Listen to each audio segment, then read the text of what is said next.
Student and friends, आज हम कक्षा 6 के विषय हमारी दुनिया अर्थात ज्योग्राफी का जो अध्याय 1 है हमारा सौरमंडल, उसी को हम पढ़ेंगे। ये हमारा क्लास 6 का है। किस क्लास का है? क्लास 6 का है। तो चलिए हम अभ्यास प्रश्न में चलते हैं। अगर इस और भी किसी क्लास का आपका वीडियो चाहिए तो कमेंट में ज़रूर बताएं, हम उसे अपलोड ज़रूर करेंगे। तो ये देखिए हमारा अध्याय नंबर 1 है। क्या है अध्याय 1 में? हमारा सौरमंडल, आवर सोलर सिस्टम। तो इसी को हम जानेंगे। देखिए, इसको पढ़ने से पहले हम जानेंगे सौरमंडल क्या है। तो इसके बारे में जानेंगे सौरमंडल क्या है। तो हमको आपको बता देना चाहते हैं कि सौरमंडल आकाश गंगा में सूर्य और उसके चारों ओर चक्कर लगाने वाले ग्रह, उपग्रह, उल्काओं और क्षुद्र ग्रहों के समूह को क्या कहा जाता है? सौरमंडल कहा जाता है। जैसे हम पिक्चर में दिखा रहे हैं। तो यहाँ पे आप देख सकते हैं ये क्या हमारा ये है सोलर सिस्टम। ये क्या है? सौरमंडल। सौरमंडल में देखिए सूर्य क्या है? इसका केंद्र है। और देखिए यहाँ पे ग्रह है। ये देखिए बुध हो गया, ये शुक्र हो गया, पृथ्वी हो गया, मंगल, बृहस्पति, शनि, अरुण, वरुण, ये देखिए सभी इसका चक्कर लगा रहा है। यहाँ पे देखिए ये उल्का पिंड भी है। यहाँ पे ये दिख रहा है छोटा छोटा। ये देखिए मंगल और बृहस्पति के बीच में देखा जाता है। यहाँ पे देखिए उल्का पिंड। ये सब क्या है? इसी के पूरा सम्मिलित रूप को अर्थात आकाश गंगा में सूर्य और उसके चारों ओर चक्कर लगाने वाले ये ग्रह हो गया, उसके बाद उपग्रह हो गया, यहाँ पे देखिए ये उल्का पिंड हो गया। ये सभी को सम्मिलित रूप को क्या बोला जाता है? सौरमंडल बोला जाता है। क्या बोलता है इसको? सौरमंडल कहा जाता है। आप यहाँ भी इसमें देख सकते हैं ये हमारा क्या है? ये हमारा सन है। क्या है? सन है अर्थात सूरज है। क्या है ये? सूरज है ये। यहाँ पे आप देख सकते हैं ये देखिए सभी क्या कर रहा है? अपने अक्ष पे चक्कर लगा रहा है और सूर्य का भी चक्कर लगा रहा है, चक्कर काट रहा है। ये सभी देखिए ये इसी को जो जितना भी होता है सौरमंडल का जो मुखिया होता है उसको बोलता है सूर्य, क्योंकि सूर्य के ही सभी चक्कर लगाता है। इसीलिए सौरमंडल का जो प्रधान होता है कौन होता है? सूर्य होता है। जितना भी ग्रह है, आठों ग्रह किसका चक्कर लगाए? सूर्य का। अब देखिए अभी हमको परिभाषा बताया कि सौरमंडल किसे कहते हैं। हम बताएं आकाश गंगा में सूर्य और उसके चारों ओर चक्कर लगाने वाले ग्रह, उपग्रह, उल्काओं और क्षुद्र ग्रह के समूह को सौरमंडल कहा जाता है। तो अब जानेंगे आकाश गंगा किसे कहा जाता है, उसके बारे में जानेंगे। तो आइए हम बताते हैं आकाश गंगा किसे कहा जाता है। देखिए अब हमको बताना चाहते हैं कि आकाश गंगा किसे कहते हैं। तो हम बताते हैं आकाश गंगा जो होता है, आकाश गंगा ब्रह्मांड में बहुत सा आकाश गंगा को मतलब समूह के मिलने से क्या बना है? ब्रह्मांड बना है। ठीक। और जिसमें हम सब जिस आकाश गंगा में रहते हैं उसको बोलता है मिल्की वे। क्या बोलता है उसको बोला जाता है मिल्की वे। क्या बोला जाता है? हम सब जिस आकाश गंगा में रहते हैं, जैसे देखिए क्या है आकाश गंगा, बहुत सा इसमें जो मतलब आकाश गंगा मिल के ब्रह्मांड बना है। ठीक। हम सब जिस आकाश गंगा में रहता है उसको क्या बोलता है? मिल्की वे। क्या बोलता है? मिल्की वे। अगर आप आकाश गंगा का परिभाषा देखना चाहते हैं तो यहाँ पे आपको देखिए, यहाँ पे स्क्रीन पे आपको दिख रहा है, यही आकाश गंगा का परिभाषा। हम इसको पढ़ के समझ सकते हैं। देखिए अब हमको सौरमंडल क्या होता है इसके बारे में बता दिया, आकाश गंगा किसे कहा जाता है और सोलर सिस्टम, सौरमंडल, ये सब हमको बता चुके हैं। ठीक। अब हम पढ़ते हैं, यहाँ पे स्टार्ट करते हैं पढ़ना। देखिए बोल रहा है गोविंद पिताजी के साथ रात में छत पर लेटा हुआ आकाश की ओर देख रहा था। दूर टिमटिमाते तारे अच्छे लग रहे थे। सभी को रात में जब तारे देखते अच्छा लगता है, हम सभी देखते थे बच्चे में। वह पिताजी से पूछ बैठा, पिताजी तारे टिमटिमाते क्यों हैं? तो देखिए हम बता देना चाहते हैं कि तारे किस लिए टिमटिमाता है। देखिए वायुमंडल के अपवर्तन के कारण तारे टिमटिमाता है। किसके कारण टिमटिमाता है? वायुमंडल के अपवर्तन के कारण। और एक बात हम बता देना चाहते हैं आपको, सूरज जो है, सूर्य एक तारा है, ना कि ग्रह है।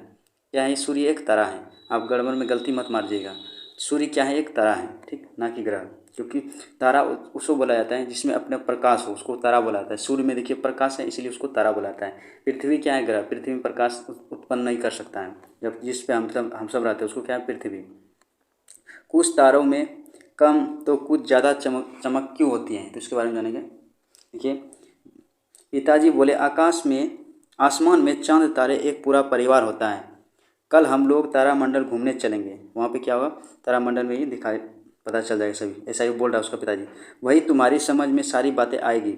अगले दिन गोविंद के पिताजी तारामंडल पहुँचा। उसने प्रवेश पर द्वार पर ही, मतलब जब एंट्री कर रहा था तारामंडल में, पर ही एक बड़ा चित्र देखा। पिताजी ने बताया सूर्य एवं उसके परिवार का चित्र है। तो हम बता दिए सूर्य का परिवार जो होता है उसका कौन होता है? क्षुद्र ग्रह होता है, उल्का पिंड होता है, ग्रह होता है, वो सब क्या है? उसी का परिवार। इसमें मुखिया कौन होता है सौरमंडल का? सूर्य होता है, क्योंकि सभी जितना भी ग्रह होता है, उल्का पिंड, सभी किसका चक्कर लगाता है? सूर्य का। इसीलिए उसका ये परिवार होता है। जिस प्रकार हमारा अपना परिवार है, उसी प्रकार सूर्य के परिवार में स्वयं सूर्य, ग्रह, उपग्रह, क्षुद्र ग्रह आदि होते हैं। ठीक। जैसे हम लोग के परिवार में भाई होता है, दादा होता है, पिताजी होता है, मम्मी होता है, उसी प्रकार सूर्य के परिवार में कौन कौन होता है? सौरमंडल मतलब सूर्य के परिवार में कौन कौन होता है? स्वयं सूर्य होता है एक, उसके बाद ग्रह होता है, उसके बाद उपग्रह होता है, उसके बाद क्षुद्र ग्रह होता है। यही सब इसका परिवार आदि होते हैं। तो यहाँ पे आपको समझ में गया। उसके बाद कुछ जैसे हम आपको दिखाते हैं, देखिए यहाँ पे ये सूर्य हो गया, ये सभी उसका परिवार है, ये जितना भी ग्रह है 8 ग्रह, बुध शुक्र पृथ्वी मंगल बृहस्पति शनि अरुण वरुण, ये सब क्या है, हम सब जिस ग्रह पर रहता है उसको बोलता है पृथ्वी। एक पृथ्वी ऐसा ग्रह है जिस पर जीवन संभव है। आपको समझ में आ गया। अब नेक्स्ट देखते हैं। कुछ देर बाद क्या बोलता है, कुछ देर बाद सब लोग तारामंडल में प्रवेश करने लगे थे। गोविंद भी अपने पिताजी के साथ अंदर गया।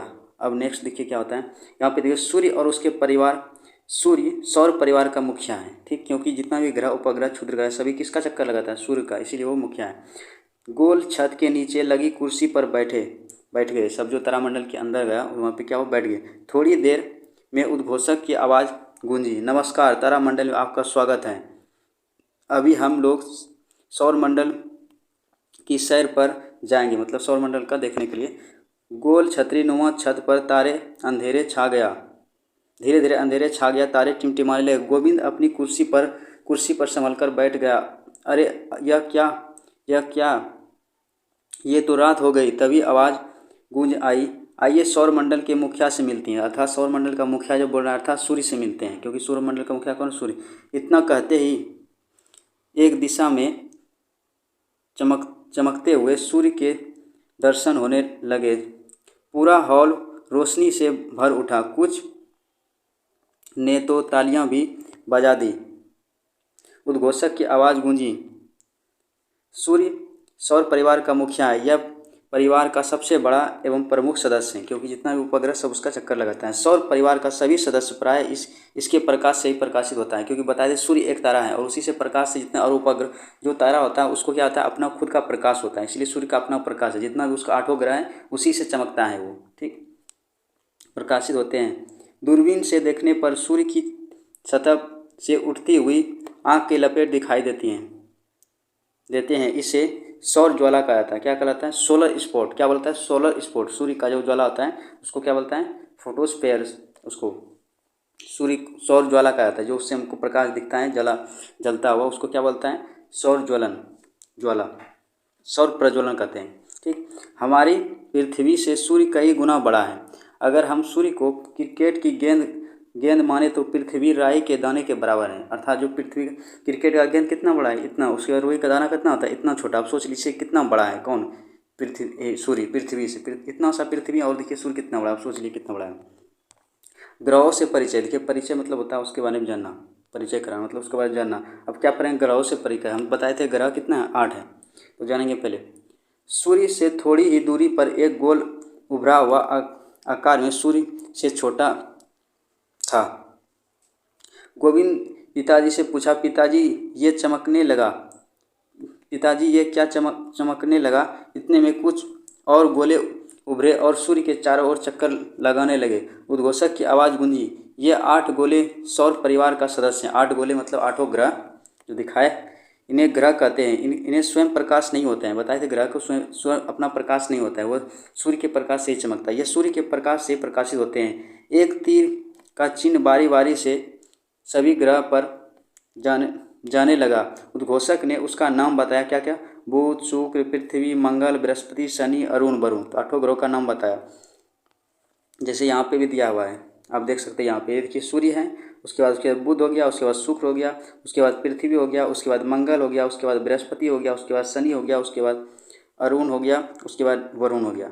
और क्षुद्र ग्रह मंगल और बृहस्पति, यहाँ पे देखिए मंगल और बृहस्पति, इसी के बीच में क्या जाता है, क्षुद्र ग्रह देखा जाता है। ये मंगल हो गया, यहाँ पे बृहस्पति हो गया, और ये मंगल, इसी के बीच में क्या दिखा जाता है, क्षुद्र ग्रह। यहाँ पे देखिए दिखा गया है, ये देखिए क्षुद्र ग्रह इसी के बीच में दिखाया जाता है, यह ध्यान रखिएगा। तो अब नेक्स्ट पढ़ते हैं। यहाँ पे उसके बाद उद्घोषक ने पुनः बताया कि तीर जिस गोले को दिखा रहा है वो सूर्य के सबसे निकट ग्रह बुध है। अर्थात कौन सा है, बुध। यहाँ पे देखिए ये क्या है, बुध है, सबसे निकट। सूर्य से पूछेगा सबसे निकट ग्रह कौन सा है, तो बुध है, और सबसे छोटा ही बुध है। यहाँ पे आप देख सकते हैं सभी में छोटा कौन सा दिख रहा है, बुध। सबसे छोटा भी है और सूर्य से निकट भी है, ये ध्यान रखिएगा, बुध है। इसलिए उसके बाद इसलिए क्या होता है, इसलिए उसमें अधिक चमक है, क्योंकि नज़दीक होने के कारण क्या होता है, बुध ग्रह अधिक चमकता है। इसलिए पूछा सबसे अधिक चमकीला कौन सा होता है, बुध। कौन होता है, बुध। तो ये सबसे अधिक चमकता है ये, क्योंकि इसके नज़दीक है। लेकिन सबसे सौंदर्य मतलब सबसे सुंदर कौन सा होता है, ये होता है शुक्र। सबसे चमकीला तारा इस ग्रह कौन सा है, शुक्र। मतलब चमकता है ये सबसे अधिक, लेकिन सबसे अंदर सौंदर्य मतलब सुंदर कौन सा है? शुक्र, ये ध्यान रखिएगा। वीनस उसको बोला जाता है। ठीक। उसके बाद देखिए बताया कि गोले दिख रहा है वो सूर्य के सबसे निकट बुध ग्रह है, इसलिए इनमें अधिक चमक है। तीर का निशान एक लाल गोले की ओर इशारा कर रहा है। ये उद्घोषक ने बताया यह लाल ग्रह है, यह मंगल ग्रह है। मंगल को लाल ग्रह, लाल रंग होने के कारण इसे लाल ग्रह भी कहा जाता है। किसे लाल ग्रह कहा जाता है ये ध्यान में रखिएगा। सौरमंडल में 8 ग्रह में किसे लाल ग्रह कहा जाता है? इसको कहा जाता है मंगल को। किसे कहा जाता है? मंगल को। ये ध्यान में रखिएगा। मंगल को अंग्रेजी में मार्स बोला जाता है, ये ध्यान रखिएगा। लाल ग्रह किसे कहा जाता है? मंगल का। और सबसे छोटा बुध। उसके बाद हैं सभी ग्रह एक निश्चित दूरी बनाकर सूर्य के चारों ओर घूम घूम रहे हैं। गोविंद के पिता ने कहा, गौर से देखो, 2 ग्रह ऐसे भी हैं जो अन्य ग्रहों के घूमने की दिशा में ना घूमकर उल्टी घूमता है, उल्टी दिशा में घूमता है। तो हम बता देते कौन कौन सा है जो ग्रह की दिशा उल्टी दिशा में घूमता है, तो हम बताते हैं। देखिए 8 ग्रह में सभी ग्रह जो होता है सभी अपना अक्ष पे सही दिशा में घूमता है, लेकिन 2 ग्रह यहाँ पे देखिए, बुध हो गया, शुक्र और अरुण, शुक्र और अरुण, ये दोनों ग्रह गौर से देखिए, ये दोनों ग्रह जो होता है सभी के विपरीत दिशा में घूमता है। ये देखिए इधर से ये घूम रहा है, इधर से, ये देखिए इधर से घूम रहा है, ये भी देखिए विपरीत घूम रहा है, और ये सब देखिए एक साइड से घूम रहा है। इसीलिए इसमें बोला जाता है कौन सा ग्रह विपरीत दिशा में घूमता है? तो इसमें घूमता है शुक्र और अरुण। कौन कौन घूमता है? शुक्र और अरुण ग्रह जो होता है ये विपरीत दिशा में घूमता है सभी ग्रह से, ये ध्यान रखिएगा। आपको बता दिए कौन सा ग्रह है जो विपरीत दिशा में घूमता है। देखिए 2 ऐसे भी ग्रह जो अन्य ग्रहों की दिशा में ना घूमकर उल्टी दिशा में घूमता है। तभी उद्घोषक ने सभी ग्रहों को सूर्य का चक्कर लगाते हैं। शनि के चारों ओर छल्ले को देखकर उन्होंने बताया कि एकमात्र ग्रह है जिसके चारों ओर छल्ले हैं। तो हम बता देते हैं किस ग्रह के चारों ओर छल्ले हैं। यहाँ पे देखिए 8 ग्रह में यहाँ पे देखिए ये शनि है। कौन सा है? शनि। इसको अंग्रेजी में बोलता है जुपिटर, JUPITER, जुपिटर। इसको बोलता है शनि। क्या बोलता है इसको? शनि ग्रह। इसी को छल्ला पाया था। यहाँ पे देखिए रिंग है, रिंग है, इसी को छल्ला बोला जाता है। तो जुपिटर में हम बताए थे बुध और अरुण ये दोनों क्या होता है? विपरीत दिशा में घूमता है, ये भी ध्यान में रखिएगा। अब यहाँ पे देख सकते हैं इसके क्या है, इसका शनि पे देखिए ये छल्ला पाया था, रिंग देखिए गोल, इसी को बोला था छल्ला।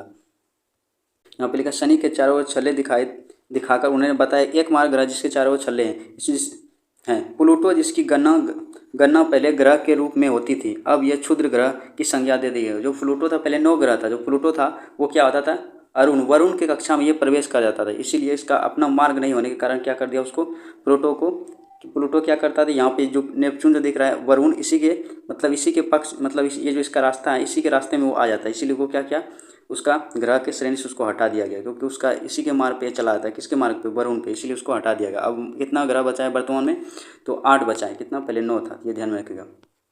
अब जानेंगे आसमान में टिमटिमाते तारे, तो उसके बारे में जानेंगे। अब बताए थे तारे कैसे टिमटिमाते नजर आता है, तो वायुमंडल के अपवर्तन के कारण आता है। इसके बारे में जानेंगे। अचानक छतरीनुमा आकाश का रंग बदला।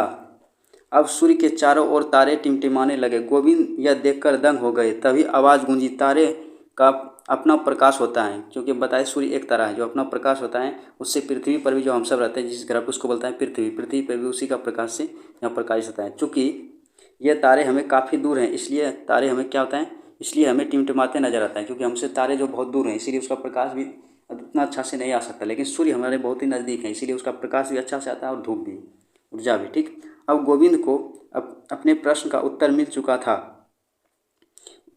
इनमें से कुछ तारे तो सूर्य से भी बड़े हैं। सूर्य भी तो एक तारा है। देखिए यहाँ पे लिखा है सूर्य एक तारा है, हम बता चुके हैं। लेकिन पृथ्वी से काफ़ी नज़दीक प्रतीत होता है, परंतु वास्तव में पृथ्वी से बहुत दूर है।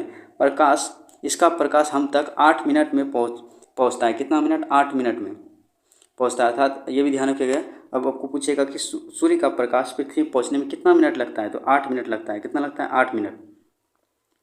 ठीक, पहुँच जाता है। सूर्य के सबसे नज़दीक तारा का प्रकाश पृथ्वी पर पहुँचने में 4 वर्ष लगता है। कितना लगता है? 4 वर्ष। सोच लीजिए सूर्य कितना दूर है। सूर्य के बाद जो सबसे निकट तारा है उसका नाम क्या है? प्रेक्सिमा सेंचुरी, जो सूर्य के सबसे निकट का है। इसका प्रकाश पृथ्वी पहुँचने में कितना? 4 वर्ष लगते हैं। इतना स्पीड प्रकाश चलता है। अब आप जानिएगा कि प्रकाश वर्ष को दूरी को किस में मापा जाता है? खगोलीय दूरी होता है उसको प्रकाश वर्ष में, जैसे हम सब घर से स्कूल जाता है उसको दूरी को कैसे मापा जाता है? तो किलोमीटर में मापते हैं। लेकिन प्रकाश जो होता है, प्रकाश जो दूरी तय करता है उसको किस में मापा जाता है?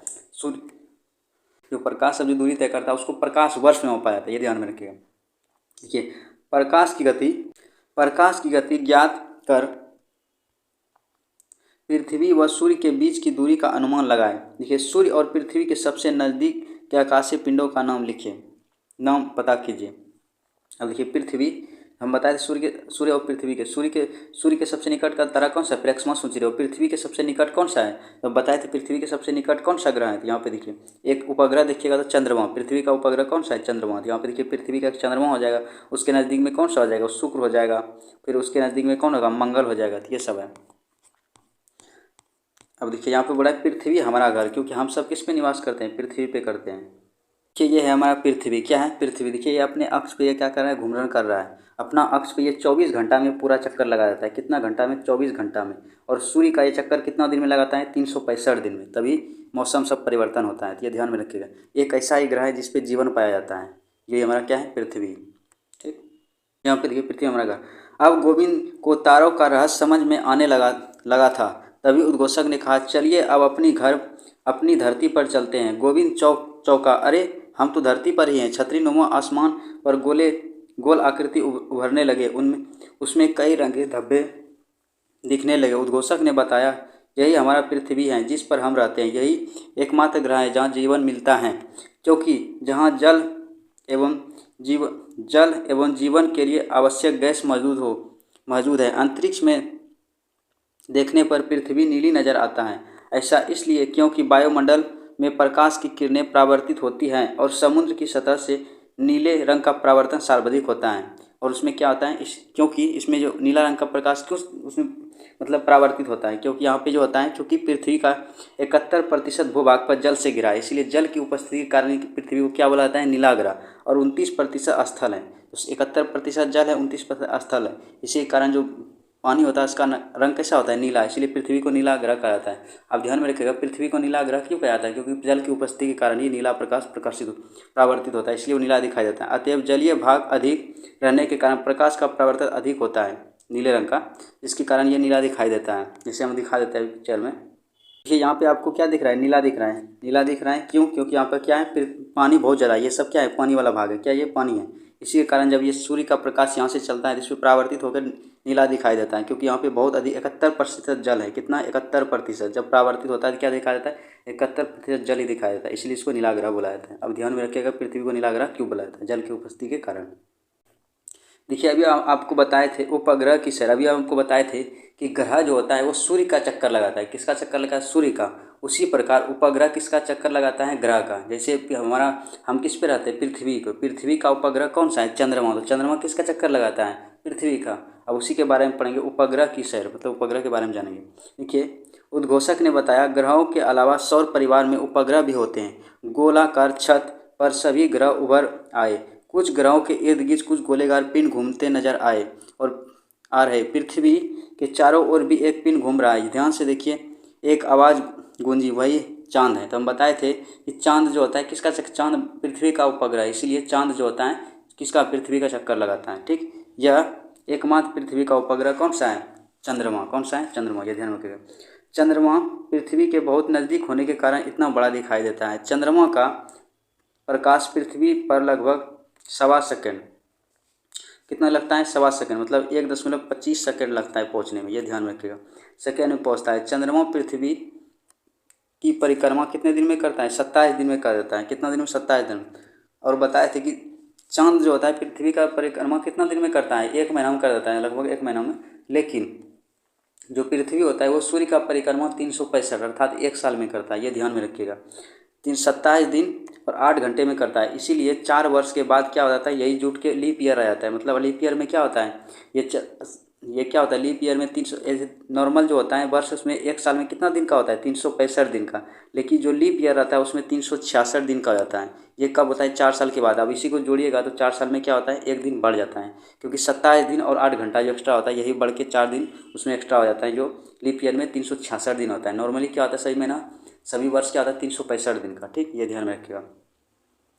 इतने ही समय में अपने अक्ष पर एक बार घूम जाता है, मतलब 27 दिन 8 घंटे में। यही कारण है कि सदैव चंद्रमा का एक ही चेहरा दिखाई देता है। चंद्रमा चंद्रमा पर ना तो जल है और ना ही वायु, मतलब जल और वायु, अर्थात यहाँ पे हम सब जीवन यहाँ पे नहीं जी सकते हैं।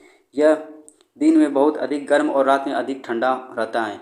इसका धरातल ऊबड़ खाबड़ है और इन पर मिट्टी भी नहीं है। सभी उपग्रह अपने ग्रह के चारों ओर घूमते रहते हैं। कुछ ग्रह तो कई कई उपग्रह और किसी को भी नहीं है, और किसी को एक भी नहीं, मतलब कहीं कहीं को तो बोलते हैं, जैसे बुध को एक भी ग्रह नहीं है। लेकिन सबसे अधिक किसको है? बृहस्पति को। यह ध्यान में रखिएगा, सबसे अधिक किसे है? पहले बृहस्पति को था, अब किसको हो गया? शनि को। अकेले बृहस्पति को कितना ग्रह है? 63 ग्रह है, जो और शनि को 62 है। लेकिन अब क्या हुआ? शनि को ज़्यादा हो गया, मान्यता प्राप्त शनि को ज़्यादा हो गया। पहले बृहस्पति को सबसे अधिक उपग्रह था, लेकिन अभी किसको है? शनि को। अभी अपडेट हो गया, ये किताब में पुराना है, इसमें चेंज नहीं किया, ध्यान में रखिएगा। अब पूछिएगा सबसे अधिक उपग्रह संख्या किसके पास है? तो शनि के पास है। किसके पास है? शनि के पास। पहले किसके पास था? बृहस्पति के पास, ये ध्यान में रखिएगा। अभी सबसे अधिक किसके पास है? तो शनि के पास। किसके पास? शनि के पास। उसके बाद 2 नंबर में कौन है? 2 नंबर में बृहस्पति, ये ध्यान में रखिएगा। पहले तो 1 नंबर में बृहस्पति, लेकिन अब किस में? 1 नंबर में ये है और 2 नंबर में ये, ध्यान में रखिएगा। उसके बाद बुध और शुक्र का कोई भी उपग्रह नहीं है। तो इसमें पूछा जाता है कौन सा 2 ऐसे ग्रह जिसका एक भी उपग्रह नहीं है? तो इसमें बुध और शुक्र 2 ऐसा है जिसको कोई भी उपग्रह नहीं है। तो इसमें दिखा देते हैं कौन कौन सा बुध और शुक्र है। यहाँ पे देखिए, ये हो गया बुध और शुक्र। इसका जितना भी उपग्रह सब जला दिया कौन? सूर्य, इसलिए इसके पास नहीं बचा है। ठीक, अभी नेक्स्ट देखते हैं। यहाँ पे बुध और शुक्र जिसके पास कोई भी उपग्रह नहीं है। अब देखिए, को शनि का ग्रह एक टाइटन सबसे बड़ा उपग्रह है। तो इसमें सबसे पूछेगा सौरमंडल का सबसे बड़ा उपग्रह कौन सा है? तो इसमें से शनि का है। शनि का उसका नाम क्या है? टाइटन। ये सबसे बड़ा उपग्रह है। उपग्रह का भी लगभग अपना प्रकाश नहीं होता, मतलब उपग्रह कोई प्रकाश नहीं होता। ये भी सूर्य के प्रकाश से ही चमकता है, अर्थात तारों के प्रकाश से ही चमकता है। ये भी सूर्य के प्रकाश से ही चमकते हैं। रात में तारे को ध्यान से देखें, कॉपी पर लिखें कि आपने क्या क्या देखा। इसकी तुलना दादा दादी की कहानियों से करें। तो ये सब आप कर सकते हैं। उसके बाद यहाँ पे देखिए बोल रहा है चंद्रमा द्वारा पृथ्वी की परिक्रमा।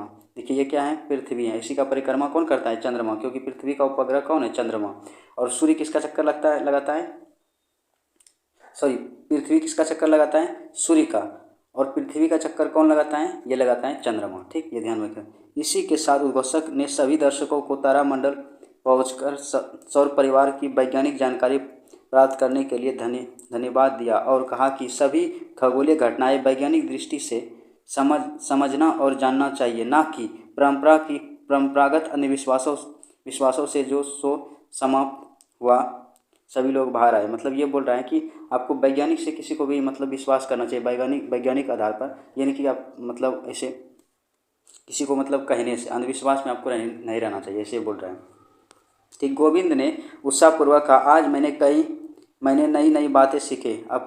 उसके पिताजी ने कहा उन्होंने कुछ बातें नहीं बताई। सौर परिवार में तारों, ग्रहों, उपग्रहों के अतिरिक्त बहुत सारे छोटे छोटे पिंड भी सूर्य का चक्कर लगाते हैं। इन्हें क्षुद्र ग्रह कहा जाता है। बता दें क्षुद्र ग्रह किसे बोला जाता है? कहा जाता है। ये मंगल एवं बृहस्पति कक्षाओं के बीच दिखाया जाता है। हम बता दिए थे और में ही क्षुद्र ग्रह किसके बीच में दिखाया जाता है? मंगल और बृहस्पति के बीच में। यहाँ पे आपको दिखाए थे, इधर देखिए ये पिक्चर है। यहाँ पे देखिए बृहस्पति है और ये देखिए मंगल है। इसी के बीच में देखिए यहाँ पे क्षुद्र ग्रह है ना, ये देखिए इसी के बीच में क्षुद्र ग्रह। इसमें क्वेश्चन पूछा है क्षुद्र ग्रह किसके बीच में रहता है? मंगल और बृहस्पति के बीच में। तो यहाँ पे इसको ध्यान में रखिएगा, क्षुद्र ग्रह का ये मंगल एवं बृहस्पति के बीच होते हैं। खगोलविद का मानना है कि यह ग्रह के टूटने से हुए हैं, मतलब जो ग्रह है उसी का टूटा हुआ हिस्सा है, टूटने से टूटा हुआ भाग है, जो आकाश में इधर उधर घूमते रहते हैं। सबसे बड़ा क्षुद्र ग्रह सीरस है। देखिए क्षुद्र ग्रह एक बार टूट कर गिर गया था, कहाँ पे? एक बार वहाँ पे गिर गया था, कहाँ पे? महाराष्ट्र में। जो सबसे बड़ा झील बना है उसका नाम है लोनार झील। ये बुल्डाना जिले में है। कहाँ पे? ये महाराष्ट्र में है, जैसे पिक्चर में दिख रहा है, आप यहाँ पे देख सकते हैं। ये क्या है? ये उल्का पिंड गिरने से ही हुआ था, जो पृथ्वी पे गिरा था, तो बहुत सा गड्ढा हो गया था। ये इसी को उल्का पिंड का ये प्रभाव है। अब देखिए इसमें जाने ग्रहों की परिक्रमा अवधि, मतलब परिक्रमा मतलब करने में कितना समय लगता है उसके बारे में। तो यहाँ पे आप देख से समझ सकते हैं। देखिए सबसे पहले जो होता है जो चक्कर लगा लेता है अपने अक्ष पे, कौन लगाता है? सबसे पहले जो अपने अक्ष पे चक्कर लगा लेता है कौन लगाता है? बृहस्पति लगाता है। यहाँ पे देखिए अपने अक्ष पे कितना दिन में लगाता है? 9.9 घंटा में लगा देता है। और उसके बाद देखिए सबसे पहले जो बुध सूर्य का चक्कर लगाता है वो कौन लगाता है? ये लगाता है बुध, क्योंकि हम बताए थे बुध कितना दिन में लगा देता है अपने अक्ष पे? ये 58 दिन में लगा लेता है, 58.6 दिन में। लेकिन सूर्य का परिक्रमा कितना दिन में? 87 दिन में लगा देता है। क्यों? क्योंकि ये बुध जो होता है ये सूर्य के सबसे निकट है। जैसे यहाँ पे हम दिखा देते हैं, ये देखिए यह सौरमंडल है, इसका सबसे नज़दीक में कौन सा? देखिए बुध, इसलिए जल्दी से इसका चक्कर लगा लेता है कि यही है बुध, यहाँ पे दिख रहा है देखिए ये बुध, देखिए सबसे नज़दीक है, इसीलिए 87 दिन में ये चक्कर लगाता है। किसका? सूर्य का, क्योंकि नज़दीक है बहुत तेज है। जानिए कि सबसे कम समय में सूर्य का चक्कर कौन लगाता है? ये लगाता है बुध, क्योंकि ये सबसे नज़दीक है। कितना दिन में? ये 87 दिन में लगा लेता है। और पूछिएगा सबसे पहले अक्ष पे जल्दी चक्कर कौन लगाता है? बृहस्पति, 9.9 घंटा में। ठीक, ये ध्यान में रखिएगा। और ये पृथ्वी कितना दिन में लगाता है? लगभग 1 दिन में लगाता है, मतलब 23.9 घंटा, मतलब 24 घंटा में लगभग लगा देता है। ये ध्यान में रखिएगा। अब देखिए यहाँ पे पढ़ेंगे नोट, हाल ही के अनुसंधान खोजों के उपरांत प्लूटो को ग्रहों की सूची से निकाल दिया गया, क्योंकि ये प्लूटो जो होता है ये किसके कक्षा में प्रवेश कर जाता था? ये प्रवेश कर जाता था अरुण के कक्षा में। यहाँ पर दिख रहा है अरुण इसी कक्षा में प्रवेश कर, इसीलिए ग्रह को हटा दिया, क्योंकि ग्रह का जो होता है परिक्रमण मार्ग एक निश्चित मार्ग होता है। जो इसका प्लूटो का ये अपना मार्ग पे ये चक्कर नहीं लगाते, किसके मार्ग में आया था? अरुण के मार्ग में, इसीलिए उसको हटा दिया गया। ये ध्यान में रखिएगा, ग्रहों की सूची निकाल दिया गया।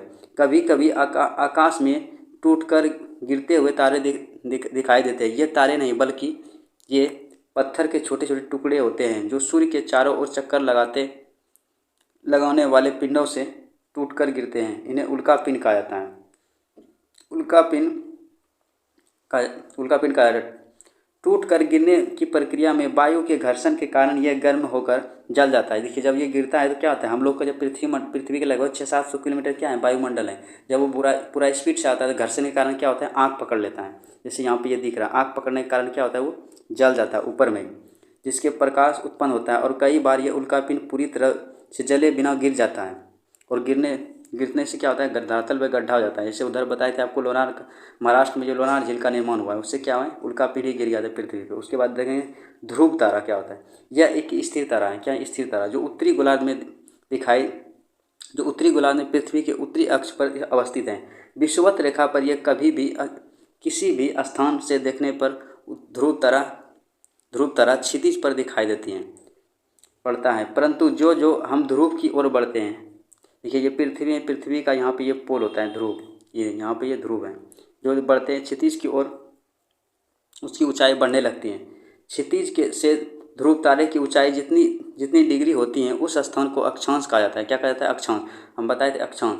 ये जो होता है पृथ्वी का, जो जैसे ये पृथ्वी है, ये देखिए ये हमारा क्या है? पृथ्वी है। जब इसको पृथ्वी का ये वाला लाइन जो आप दिख रहा है, इसको क्या बोला था? ये वाला ये लाइन दिख रहा है, इसके पैरेलल इसको बोलता है अक्षांश लाइन। क्या बोलता है इसको? अक्षांश। और ये वाला सीधा वाला जो लाइन दिख रहा है, इसको बोलता है देशांतर। क्या बोलता है इसको? देशांतर लाइन। ये ध्यान में रखिए, इसको बोलता है देशांतर लाइन। इसको बोलता है अक्षांश। इसको क्या बोलता है? अक्षांश। ये ध्यान में रखिएगा। तो आपको समझ गया देशांतर और अक्षांश। अब देखिए अक्षांश भी उतना ही डिग्री होता है। यह हमेशा उत्तर की दिशा में दिखाई पड़ता है। ध्रुव तारा किस तरह दिखाई पड़ता है? उत्तर दिशा में। ध्यान रखिए। इसलिए प्राचीन काल में नाविकों को समुद्र में उत्तर दिशा का ज्ञान करवाता है। मतलब जिधर ये दिखता था क्या होता था? समुद्र सब में क्या होता है? सिर्फ पानी, उसे पता नहीं चलता किस दिशा में जाता है। तो ये ध्रुव तारा कोई देख के क्या करता है? उससे पता चलता है किस दिशा में जा रहा है। जिस दिशा में दिखता था वो क्या होता था? उत्तर। अब उससे अनुमान लगाया था किधर पूरब है, पश्चिम है। ठीक, देखिए हम तारों के कई विशेष समूह हैं। जब पृथ्वी सूर्य की परिक्रमा करती है तो सूर्य विभिन्न तारा समूहों के बीच नजर आता है। ऐसे समूह संख्या 12 है। क्या होता है? ऐसे समूह 12 हैं। इन्हीं हम राशि भी कहते हैं। जैसे राशि से ही पता चलता है कौन सा राशि, जैसे हम लोग का मेष राशि है, तो ये 12 जो तारा है, इसी के मतलब इसका जो मूवमेंट होता है इधर जो चलता है, इसी से पता कर लेता है कि मतलब उसका बताता है भविष्य के बारे में। तो ये भविष्य जो बताता है ये कोई सटीक जानकारी नहीं होता है, सिर्फ ऐसा अनुमान लगाया जाता है। इसमें विश्वास मत कीजिए। राशि फल पढ़िए भी नहीं, उससे माइंड थोड़ा डिस्टर्ब होता है। ये नहीं पढ़ना चाहिए। राशि जो होता है, राशियों में जो तारे है वह किसी न किसी आकृति के तरह नजर आते हैं। उन्हीं आकृतियों को राशियों का नाम दिया गया है। जैसे बताए थे मेरा मेष है, मेष हो गया। उसके बाद ये सब राशि हैं, मेष हो गया, वृष हो गया, मिथुन हो गया, कर्क हो गया, सिंह हो गया, कन्या हो गया। आप बताएं कमेंट में आपका कौन सा राशि है। उसके बाद तुला हो गया, उसके बाद वृश्चिक हो गया, धनु हो गया, मकर हो गया, कुंभ हो गया, मीन हो गया। तो ये सब उसी के जो 12 गो हैं वहाँ पे तारे, उसी से मतलब उसका जो गति सबसे पता करता है कि कौन सा घटना होने वाला है किसी के जीवन में। तो ये एक अनुमान है, इसको पूरा मत मानिए। इसको एस्ट्रोलॉजी के अंतर्गत रखा गया है। ठीक, पृथ्वी के चारों ओर विभिन्न तारों का समुदाय है जिसकी संख्या 7 है। चांद को पृथ्वी की परिक्रमा करने के दौरान किसी न किसी तारों के समूह को सामने से गुजरना पड़ता है। इन तारों के समूह को नक्षत्र कहा जाता है। क्या कहा जाता है? नक्षत्र कहा जाता है। अब पूछेगा नक्षत्र क्या है? नक्षत्र भी एक तारा है। तारा को समूह को क्या कहता है? नक्षत्र कहा जाता है। यह नक्षत्र इस प्रकार होता है, जैसे देखिए आश्विनी, भरणी, कृतिका, रोहिणी, मृगशिरा, आद्रा, ये सब क्या है? ये सब नक्षत्र हैं। आप सावन समय देखे होंगे, जब वर्षा का दिन होता है तो ये सब बोला जाता है। आर्द्रा हो गया, उसके बाद पुनर्वसु, उसके बाद पुष, उसके बाद श्लेष, माघा, पूर्व फाल्गुनी, उत्तरी फाल्गुनी, उसके बाद हस्त, हथिया, हथिया कन्या ऐसे बोलता है जब वर्षा का दिन होता है, हथिया है बहुत बारिश होगा। उसके बाद चित्रा, स्वाति, विशाखा, अनुराधा, ज्येष्ठ, मूल, पूर्वा, आषाढ़, उत्तरा, आषाढ़। उसके बाद श्रावण, उसके बाद घनिष्ठता, शतभिषा, पूर्वा, भाद्रपद, उत्तरा भाद्रपद एवं रेवती। ये सब क्या है, ये सब नक्षत्र का नाम है, ठीक। रेवती। पृथ्वी इनमें से प्रत्येक नक्षत्र को 14 दिनों में पार करता है। कितना दिनों में पार करता है नक्षत्र के? प्रत्येक नक्षत्र, मतलब एक को पार करने में 14 दिन लगता है। इसलिए नक्षत्रों की अवधि 14 दिनों की होती है। ज्योतिष विद्वान मानते हैं कि नक्षत्र और मौसम से गहरा संबंध है। नक्षत्र से पता चलता है कैसा मौसम हो रहा है, एस्ट्रोनॉमी के अंतर्गत लगाता है। ये अनुमान है, कभी सही हो जाता है, कभी कभी नहीं होता है। एक नक्षत्र के मौसम की दशा देखकर दूसरे नक्षत्र के मौसम का पूर्वानुमान भारतीय ज्योतिष की परंपरा रही है। आज गोविंद के ब्रह्मांड की विशाल एवं रहस्यों का पता लगा। उसने नई नई जानकारियाँ मिली थी, वह काफ़ी खुशी घर लौटे। तो आपको समझ गया। उसके बाद जानेंगे आकाशगंगा क्या होता है। इसको बोलता है गैलेक्सी। क्या बोलता है? गैलेक्सी। हम बता दें ब्रह्मांड में बहुत सा आकाशगंगा मतलब ब्रह्मांड जो होता है, बहुत सा आकाशगंगा मिलकर एक ब्रह्मांड बनाया था, अर्थात ब्रह्मांड का एक हिस्सा है क्या? आकाशगंगा। और आकाशगंगा में बहुत सा आकाशगंगा है ब्रह्मांड में, जिस आकाशगंगा में हम सब रहते हैं उसको भी बोलता है मिल्की वे, अर्थात दुग्ध मेखला। ठीक, ध्यान रखिए। आकाशगंगा तारों की नदियाँ। इसके अलावा ब्रह्मांड में अनेक आकाशगंगा भी है। गोविंद ने पूछा, ये आकाशगंगा क्या है पिताजी? तो खुले आसमान में कहीं कहीं रातों की तरह दूर असंख्य तारों फैली चौड़ी सफ़ेद चमकदार पट्टी होते हैं। इसकी कल्पना आकाश में प्रवेश कर रही बहती नदी की तरह दिखाया जाता है। इसे ही आकाशगंगा कहा जाता है। अब दिखा देते हैं पिक्चर में आकाशगंगा। देखिए यही है आकाशगंगा। क्या ये? यही है आकाशगंगा। इसी में हमारा एक आता है कौन सा? मिल्की वे। क्या होता है? मिल्की वे। इसी को, जिसमें हम सब रहते हैं। देखिए आप जानेंगे सप्तऋषि ताराओं का समूह। देखिए सप्तऋषि का नाम से आ रहा है 7। इसमें कितना तारा होता है? 7। आप सब इसको सतवैवा भी बोलते हैं, तो इसी को बोलता है सप्तऋषि। क्या बोलता है? सप्तऋषि। इसमें 7 तारा समूह होता है। देखिए गोविंद जब रात में तुम देखोगे उत्तर दिशा में 7 तारों का समूह नजर आएगा, जिसे सप्तऋषि कहा जाता है। क्या कहते हैं? इसमें 7 तारों का मतलब 7 तारों का समूह होता है। भारतीय विद्वानों ने इसका नामकरण ऋषियों के नाम पर किया है, जो इस प्रकार है। क्या है? ऋतु, पुलह, उसके बाद पुलस्त्य, उसके बाद अत्रि, वशिष्ठ, उसके बाद अंगिरा, मरुचि। ये सब क्या है? ये यूनानी ग्रंथों में इसका नाम अल्फा, बीटा, गामा, डेल्टा और एपिसिलोन, एटा एवं जेटा कहा जाता है। ऋतु एवं पुलह को मिलने वाली रेखा उत्तर दिशा का सूचक कराता है। इससे भी क्या होता है? इससे भी दिशा का ज्ञान होता है। तब समझिए सप्तऋषि में कितना तारा आता है? 7 में। उसका सबका नाम कोई बता दिए। जैसे यहाँ पे ये मेंशन किया सप्तऋषि। देखिए 1 हो गया, 2 हो गया, 3 हो गया, 4 हो गया, 5 हो गया, 6 हो गया, 7 हो गया।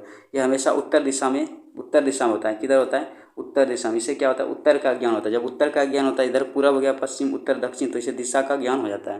इसलिए इसका प्रयोग किया जाता है। सप्तऋषि तारों का समूह यहाँ पे दिया हुआ है।